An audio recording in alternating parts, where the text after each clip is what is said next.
Wolfpack, what is going on? It's your boy, the Wolf of Roto Street, rotostreetjournal.com. We breed and feed fantasy wolves here with your Week 8 Draftkings preview show. Last week was just outside of it. Didn't have Lockett or Adams, which ultimately killed you. But in the end, the last few weeks have been profitable. We were real close last week. We had a lot of the right calls and just didn't piece it all together. So hoping to rebound in a Week 8 that is looking quite wild, and mostly because of the weather. Let's dive right in this. Whether you're playing daily, whether you're playing real life, it is important to note some of these weather trends for Week 8, just because when you have heavy winds and rain, it has now come out, but in a study, it's over 60% of the games hit the under that are dealing with this type of weather. So the points factories we normally expect from some of these teams, we might have to temper expectations just a little bit. I'm going to pull up, in fact, a tab here that just shows you how bad it is. Actually, but I always like to start first, too, with our Week 7 Millie Maker preview. So let me share my screen here and pull that up for you guys. And while this is coming up, just again, any thumbs up, whether you're on YouTube, Facebook, the heart button on Twitter, and any shares always means the world. So greatly would appreciate it if you are willing to give us that. But let's review this Week 7 Millie Maker. Similar trend to all of 2020. Russell Wilson, it paid up at quarterback. There's not been any cheap quarterbacks. Week 1, Rodgers at 6,300 was still the cheapest guy. Gurley somehow makes his way into yet another Millie Maker, that ugly, hideous, gross guy that nobody really wants to play and then ends up scoring 22 points. I got my pick this week. We'll talk about later on who could be very, very Gurley-esque this week. Jamal Williams, the chalk. And as you see, 36.9%. You don't normally see that in a Millie-making winning lineup, as well as 23%, as well as 25% ownership. This is a crazy high chalk lineup that still managed to squeak it out for no Corfield 8K. Congrats to you.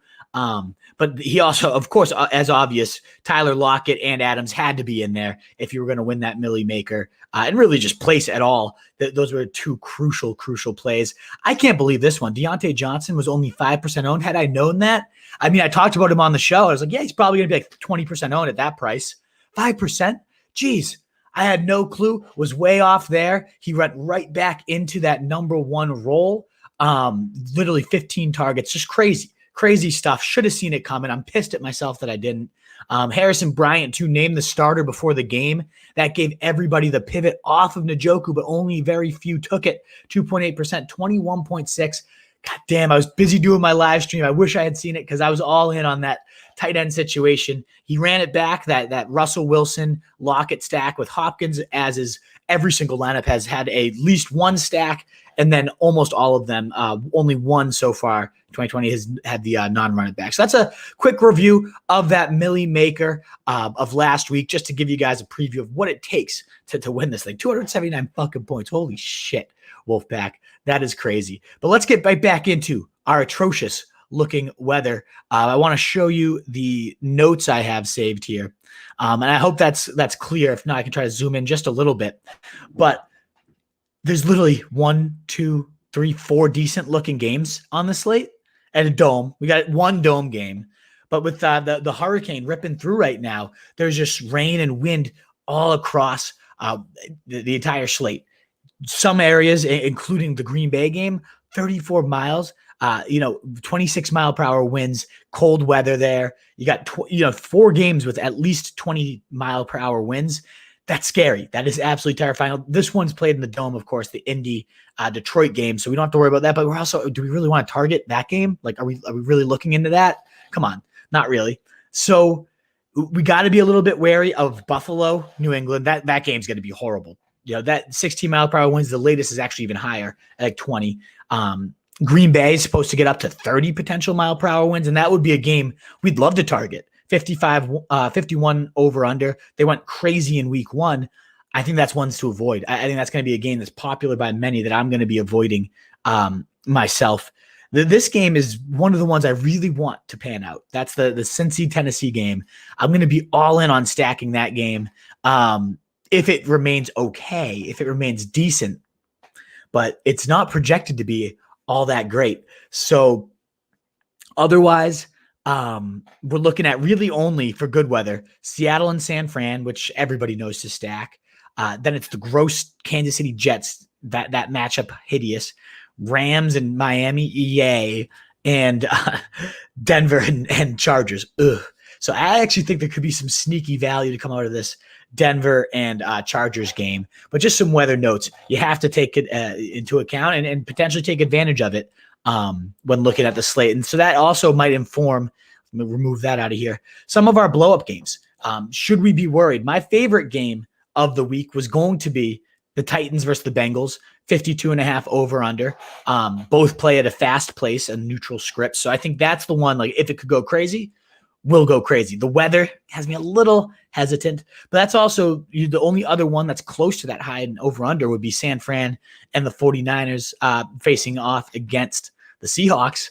That's not a great matchup either, 53.5. So that one could go crazy, right? You could get some good stacks. Those are the two games with the weather at least looking good in San Fran and Seattle that I like. And the other game that I like just to smash the over on is the Chargers Broncos, because the Chargers themselves could put up 30. It's a 46 over under, no, 45 rather. I think they could definitely hit 50 just because, again, I think the Chargers will put up 30 something. And could the Broncos have a pulse? I mean, the Chargers defense is awful. Third most points allowed to quarterbacks, fifth most points to running backs over the last few weeks. I think that game could sneaky hit some decent totals, and no one's really on it, but it's one of the best weather games of the week. So big fan of that one. Let's go into now what I think are some of the best stacks because of these totals. Give me 1 second because we have an awesome little transition. Fires, touchdown, and it's DeAndre Hopkins. So our top stacks and run it backs brought to you by the Road Street Journal. Here we go. My value stack of the week is Jimmy G and obviously Kittle would not make the value stack, but Jimmy G and Kendrick Bourne, and you're under 9K still. I mean, that's crazy. 8,900 with a pairing that I think could definitely hook up with a touchdown there. I think, Seattle, one of the worst teams against wide receivers, not one of the worst team, rather. Most points allowed, and it's not even really close how much they get destroyed by wide receivers. So with Debo out, Kendrick Bourne at 3,500, I think is one of the best value plays. Of course, Ayuk is the sexier play. 5,800 though, not quite as cheap. If you're going Jimmy G, there's a good chance you're also going Kittle. Let's be real. He's the biggest potential edge gainer at tight end this week. No Jamal Adams, or very unlikely Jamal Adams. So I think this could be the week. A lot of zone coverage. I think Jimmy and Kittle could hook up for a ton. But at minimum, value stack, Jimmy and Kendrick, I think could definitely go pretty crazy because Seattle's going to put up their points. And it's always fun to stack against the other side. Last week it was Kyler Murray. It was our stack of the week. The best quarterback other than Herbert. So I really think that could work out. And then you could run it back with Tyler Lockett on the other side, of course, 60 points last time. Totally a big fan of that. My more contrarian stack, the one I think could go crazy when you're that Millie. It could be Justin Herbert, 6,900, and Keenan Allen, 6,200. Now, Keenan Allen's going to be projected to the highest owned receiver on the slate right now. But Herbert at only 5% owned. He's my number 3 quarterback this week. And I think he's priced at like the 8th or 9th. The dude had the highest scoring week of any quarterback last week. Monday Night Football the week before, we saw what this guy can do. The quarterback, I believe, 27 and 38 in his last 2. 24 before that, quarterback 7. I mean, the dude's been lighting it up. And Denver's a top 10 matchup for quarterbacks.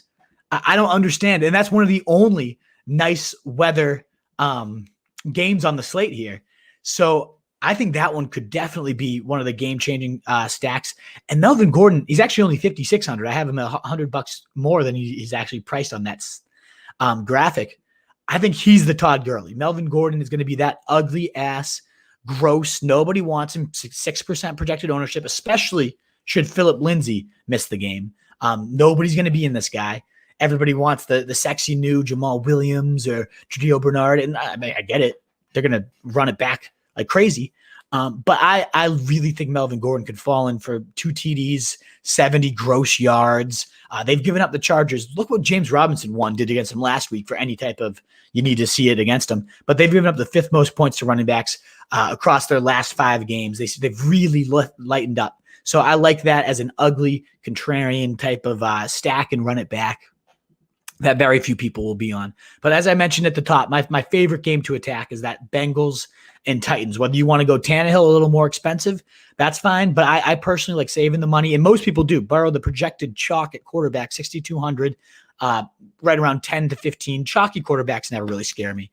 And then Higgins, I love running it back with that value at 5,600, $1,000 cheaper than Boyd. Of course, the double stack, very, very viable with these two. Tennessee's given up the 5th most to receivers. Get the pace pushed by both of these. And with that air, the wind gusts, dink and dunk game really fits Higgins and Boyd. I know both can go deep as well, but they're so dangerous after the catch. On the other side, similarly too, A.J. Brown after the catch, a monster. So I like A.J. Brown running that back. And, most people are going all in on Henry. We'll talk about him in Chalk Talk in a second. But I think this could be more of an aerial show than people are giving it credit for. And at a 52.5, wouldn't be shocked to see this one take it to like 65, like blow that one out of the waters. So I really like that game to go crazy, and I'm trying to get as many pieces as I can. Let's now talk some chalk.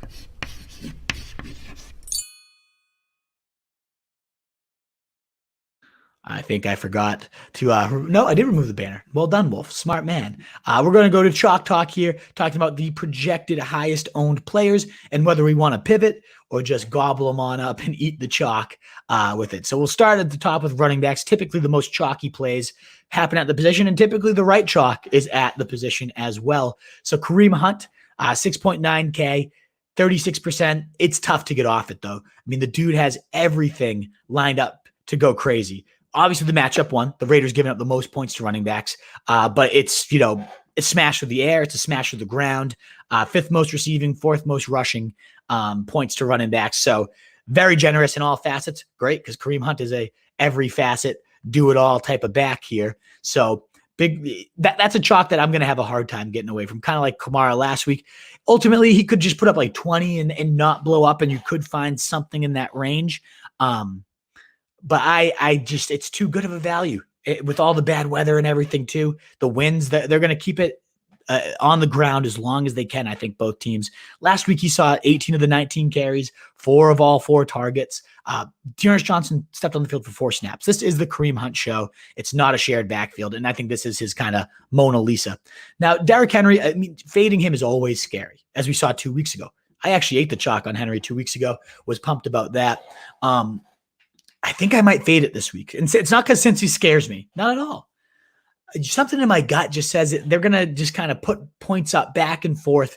And Henry gets used in those types of games. It's not like they're going to get blown out. So, yeah, Henry's probably going to see 25 carries. Yeah, Henry's probably going to put up 100 yards in a score. I'm just banking on we don't get 2 weeks ago, like 200 yards and 2 scores, because it's not quite the matchup that Houston was. They've kind of tightened up a little bit, those Bengals run D. So I think I'm pivoting away from him. I'm pivoting away from Kamara, the next owned. I'm going to Dalvin. He's projected to be like the 7th highest owned, 13%. A little people maybe a little nervous. We saw what Ronald Jones did to Green Bay just a couple weeks ago. Dalvin has been having a monstrous year. The last time on the field, he put up 100 yards and a TD and a half. Green Bay, the 2nd most points to running backs. And because of the injury, people are going to, be off him. And he's only the 4th or 5th highest price back. He's the number 1 in my rankings. And at a low ownership, I'm going in all day. I love Dalvin Cook this week. They're really going to try to keep Rodgers off the field as long as they can. And Cook's going to be the key to that. So that's where I'm pivoting to. Probably going to eat it on Kareem Hunt and fade the other 2 and go to Dalvin. At wide receiver last week, I was quite wrong at avoiding the Adams chalk. That did not go as planned. Granted, Bradley Roby, the corner that has been pretty impressive against number ones. Would he have shut down Adams? No. But he also got hurt in the first drive. And so Adams had literally all backups to go against and feast against. This week, I'm going to fade Adams again. He's going to probably whip it out and slap me in the face again. Oops.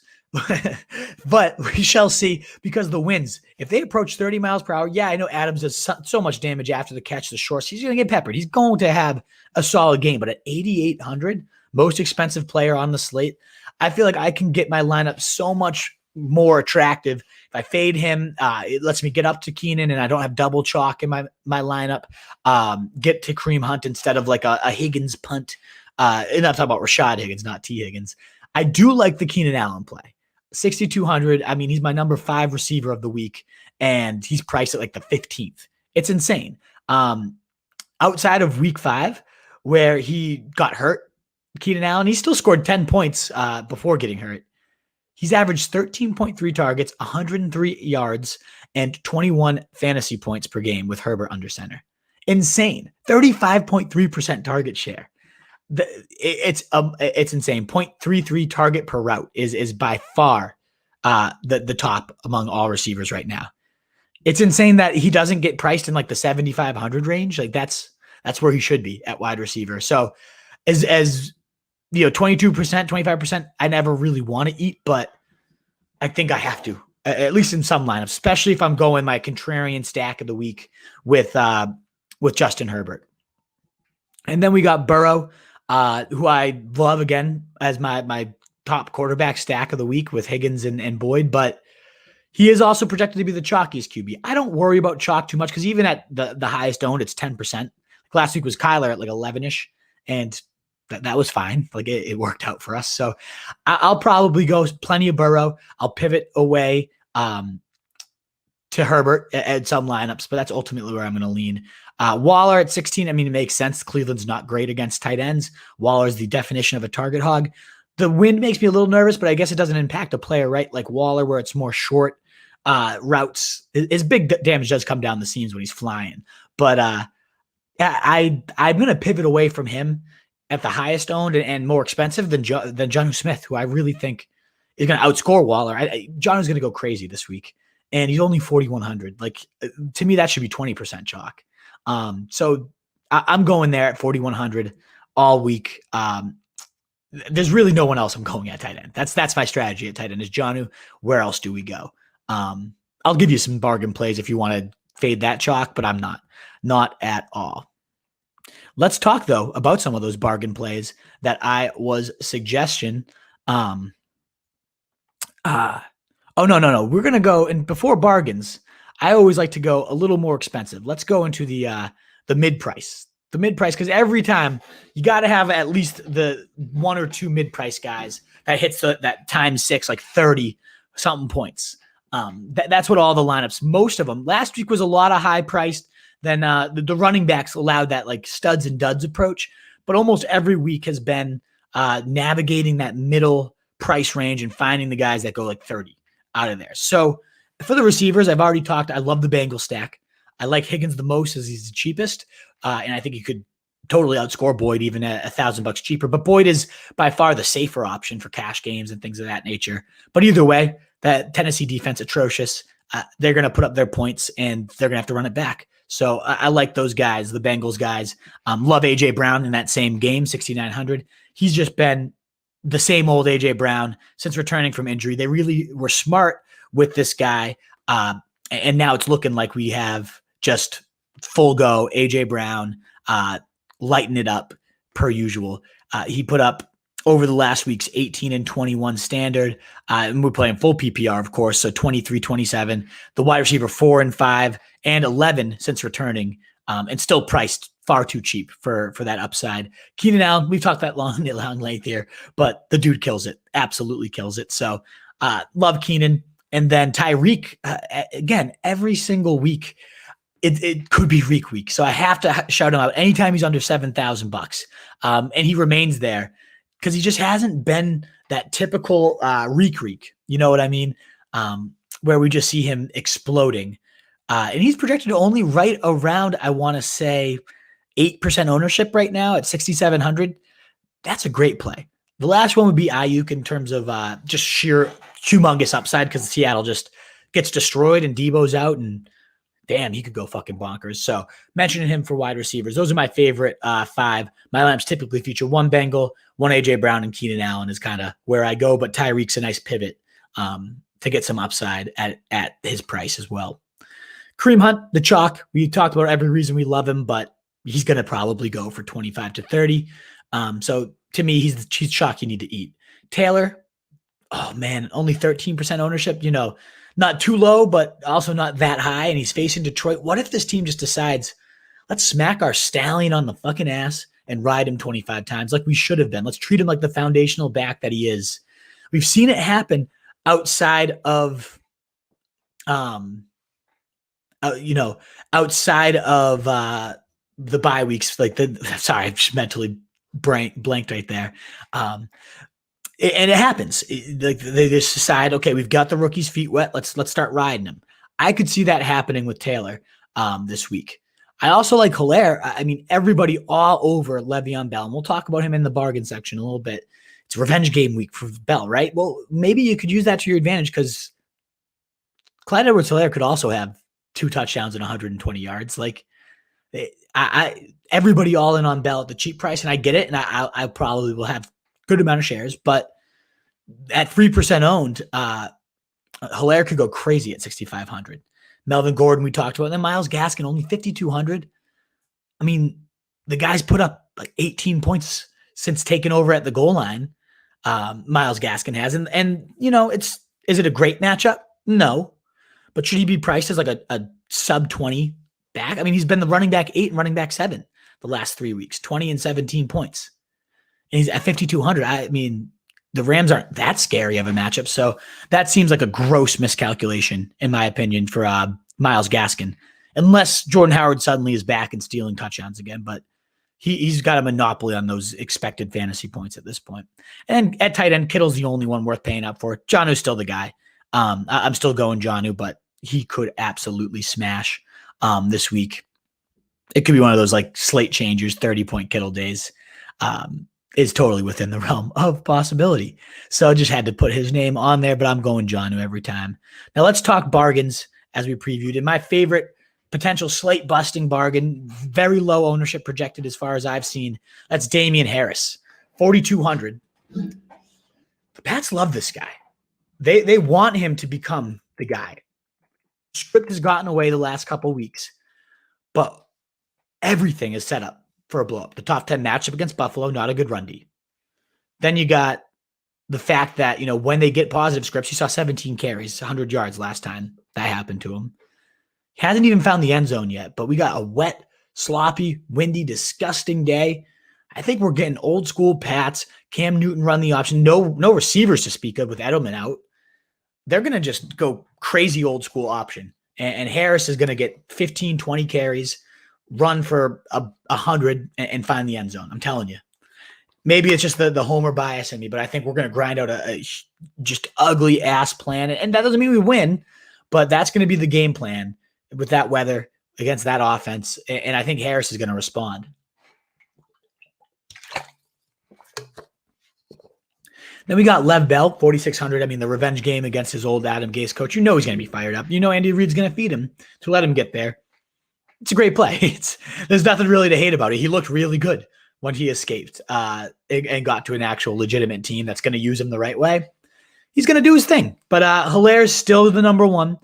I think Hilaire can still put up his points, and Lev can still put up his points. I mean, maybe that's the play. They're going to get up huge early, though. Bleed the clock scenario, and why not let the guy stick it to his old team? So I totally see the Lev Bell play. Your Seattle running backs with Hyde doubtful, with Carson probably not going to go. I mean, Carson surprises us every time. He looks like he's dead, and then he somehow plays and puts up 102. But if he sits, 49ers giving up the fewest points to running backs, and it's definitely a more vulnerable secondary. But still, 4K DJ Dallas or Travis Homer, whichever one it is, could be a nice play. And it's not like last week where it's Jamal Williams getting 36% chalk because it's not as safe. We haven't seen it yet, but 15 touches within the league's most explosive offense at 4K. Certainly a bargain worth noting. And then LaMichael Piran could catch some balls in mop-up duty for the Jets there at 4,300. Rashad Higgins at 42. I mean, his chemistry with Baker's unreal. It's just a matter of why. Of course, you keep Odell on the field over Rashad Higgins, but every time Higgins is in, he does something. And now he's going to be guaranteed a starting role. I think his price should have been bumped up quite a bit. It's going to be windy, but that also is kind of Higgins' short game. Red zone, he's great with the body control. Him and Baker have great chemistry there. So I like Rashad Higgins a lot at 4,200. Him and Damian Harris, I think, are both significantly great plays and underpriced at 4,200. Kendrick Bourne, Mims, Mooney, all under. They're 3,500 or under. I like Bourne the most personally against the Seattle Seahawks. Just so pathetic against the pass.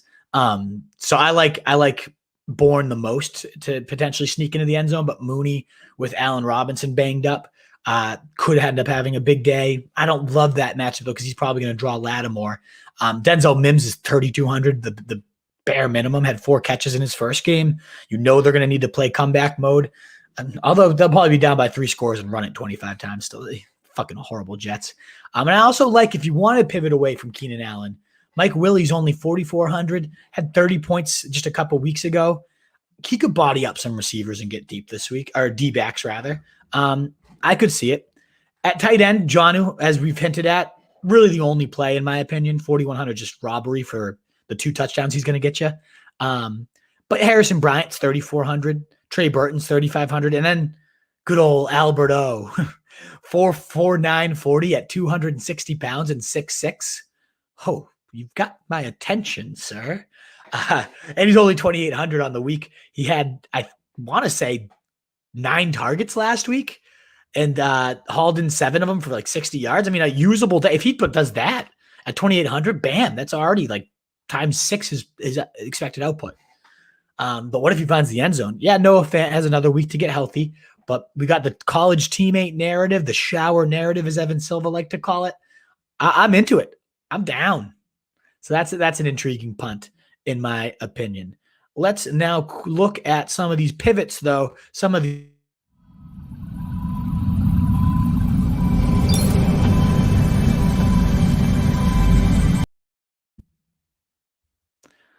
guys that are sub 5%. You got to have at least a handful of these plays in your lineups. Looking at last week, again, as chalky as can be for the most part, really rare to see one of those types of chalks win the millie. But ultimately, he still snuck in Harrison Bryant. Great play. I should have known. I said Njoku on the show, and then he got named the starter, and $500 you save. I mean, it could have. I wish I had I'm going to make sure to get off a little early on Sunday and check if any news like that comes out. But last week, the unbelievable play, Deontay Johnson at 5%. I still can't believe he was only 5%. It seemed to me like too obvious that it was good, and I thought it was going to be chalk. But nope. And then Bryant at 2.8%. Those are the only sub 5 or 5 and sub plays. Russell was the next closest at 6.3%. So it was not the chalkiest of lineup. And you don't have to get this crazy, 1% plays snuck in there. It's like the misconception for people. You got to find the ones that just hit their ceilings that nobody else is really noticing. For me, that's Justin Herbert this week. 5% owned, 6,900. My number 3 quarterback, priced not the same way. I mean, maybe you go Cam Newton. You're not going Cam Newton. I talked about that ugly run, like heavy, disgusting script. Maybe that happens, but I like Justin Herbert a lot at 5%. I expected him to be about 10% or so towards the top 3, and he's not. So the price matches, the chalk matches, the upside matches. I love him. The weather, one of the only good weather games. He's one of my favorite pivots on the slate. And I love Melvin Gordon running that back. Clyde Edwards-Helaire we talked about. Everyone going to the revenge game. Harris is my favorite bargain play. So those guys are all projected under 5% at running back. And I love it. Melvin Gordon's right around 6% actually, but still, that's pretty low. Claypool, 4%. I mean, we know the ceiling. Deontay's back, yes, but I do think a world exists where Claypool and Deontay can have big days. Baltimore doesn't seem like the best matchup, but what if that game takes off, Seems like the most obvious of just defensive battle, like gross. But you never know. That could be the contrarian play. As Lamar's has 50 fantasy fucking points. They put up 30 themselves, and Big Ben has to chuck to keep up. That could happen. Corey Davis. I mean, again, love AJ Brown. I'm not going Corey Davis, but only 3% projected ownership, 5,100, not a great looking price, but he could be a one that has 100 in a TD. I mean, he's had double digits every single time he's played a full game this year. So he's worth considering. Devontae Parker as well, probably getting the Ramsey treatment. So I like fading him, but who knows if Tua just like goes bananas. That's a scenario. That's something I cannot wait to see. So at 3% ownership, Parker could just light it up. And Traquan with no other weapons is still going at like what? 3% ownership right now, 4,700. I like that a lot. I do want to bring up too with this one, the tight ends. Yes, I love Jonnu, but if you're looking to pivot from that chalk, Jared Cook is only 4,300 and 3% projected ownership. He's got a touchdown like every week. That's what he does. But there could be a week where he becomes a target hog too, and it might be this week to go with that deep long touchdown as well. So yeah, those are my sub 5% plays. At this point, that is all the strategy I wanted to talk. So let us now get into your mailbag. We got 10 questions, and if you guys have any more, shoot them on in, fire away. I'd be happy to help out. My man Mitchell, you never miss a show. I fucking love you. You're the man. Good morning to you, brother. Rogers Thom on Periscope. Start Goddard or Fant. Is Goddard active? Is that official yet? Because if he's playing, oh shit, yes he is, Mike Clay. Hell yeah. When did that come out? That you saw me light up like a fucking Christmas tree. Holy shit. Goddard's going to play? Yes. Absolutely. Abso-fucking-lutely. Was offered Gurley. Wow. So yeah, I go Goddard over Fant. That's huge news because I have Goddard in almost all my leagues, and I cannot wait to put him into my lineups. Was offered Gurley, Hill, and Dobbins for Mixon, Cooper, and A-Rob. Thoughts?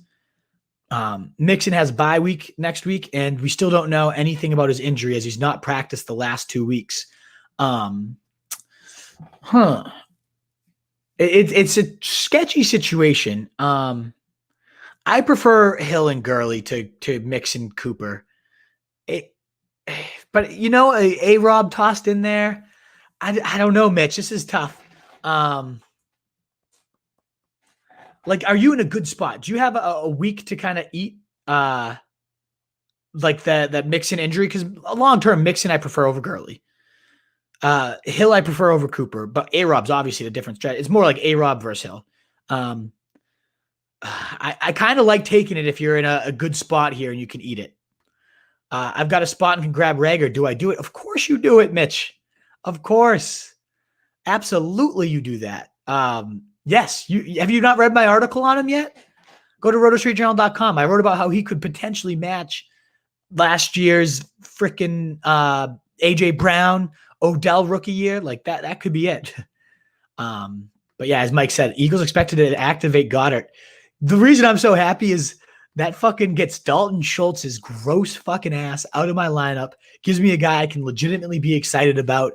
No Ertz, and he gets the Cowboys. Let's fucking go, Dallas. Goddard's going to go for 20. Oh, that gets me pumped.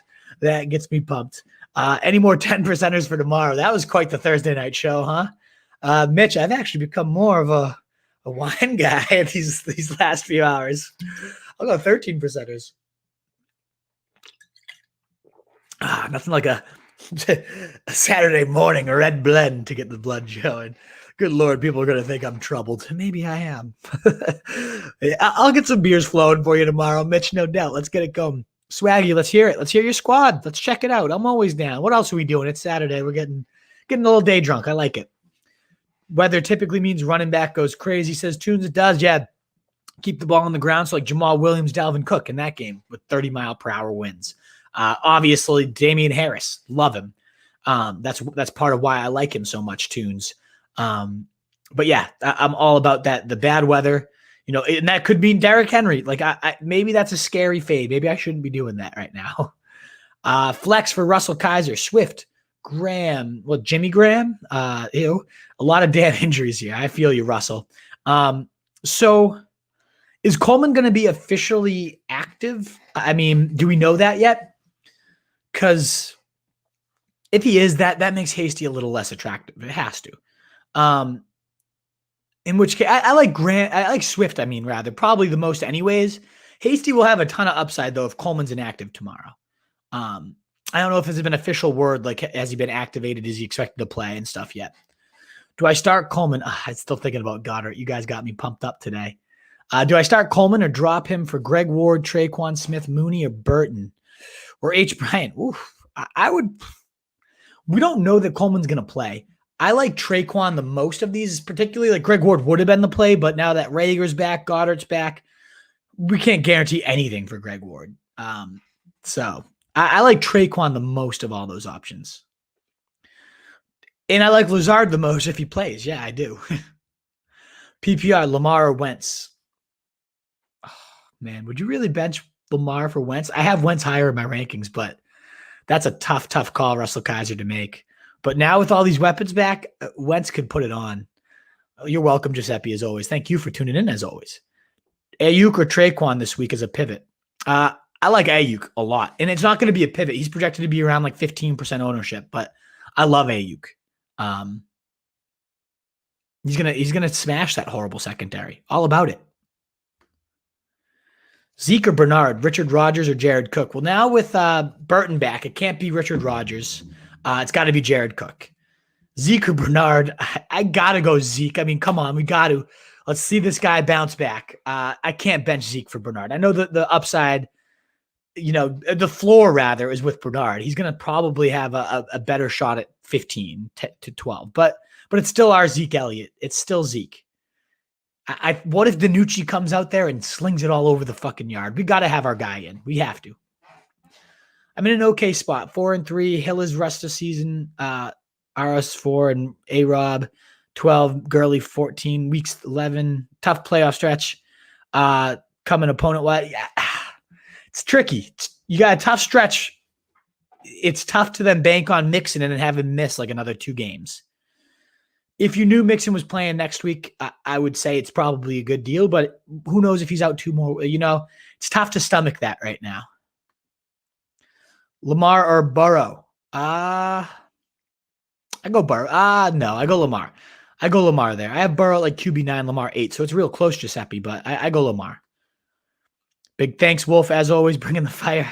Appreciate you, brother. Thanks so much for tuning in. As always, that's all we got. Our Saturday show doesn't typically get the views, but hopefully you guys find it valuable.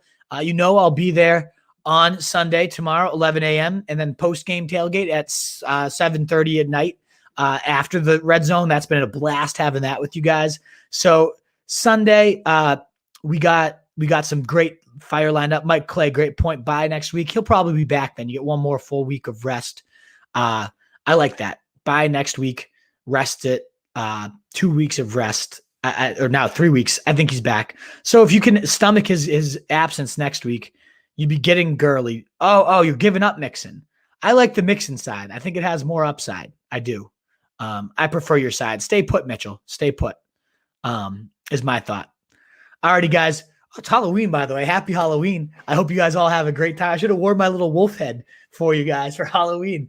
Oh, man, I don't know where it is. I think I left it at my friend's. Last time I wore that, I ended up in a bad place. So not putting that back on today. But, guys, thanks so much for tuning in. You'll find me tomorrow, 11 a.m. and 7:30 p.m., where we'll be live answering all your sits starts.